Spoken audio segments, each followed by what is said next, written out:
Keamanan menjadi isu penting bagi pariwisata Bali. Ketua Pelaksana Forum Koordinasi Pencegahan Terorisme Bali, Iwayan Gede Suyatarte menyatakan, pintu keluar masuk Bali menjadi atensi khusus pengamanan dan pencegahan agar tidak ada teroris masuk ke Pulau Bali.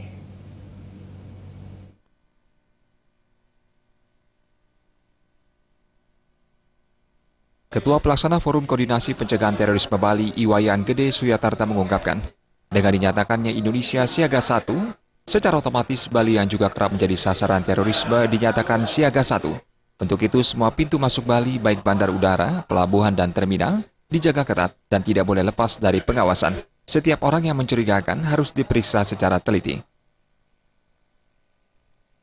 Ya, mau tidak mau di beberapa titik pantau di Bali, keramaian yang merupakan titik-titik rawan menjadi atensi khusus yang mana harapan kita titik rawan, titik keramaian, kemudian titik komunikasi terminal, baik itu di airport, kemudian di pelabuhan-pelabuhan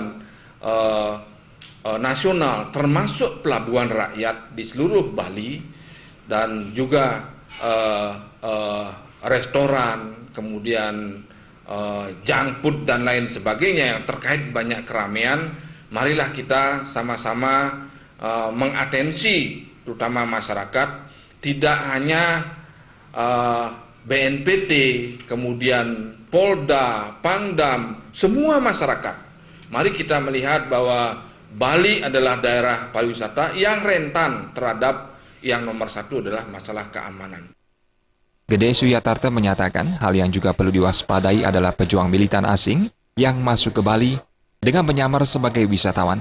Bali juga perlu mewaspadai sel-sel teroris yang bergerak sendiri-sendiri dalam melakukan berbagai aksi radikalisme, mulai dari mengasuh, menyebar propaganda hingga teror bom.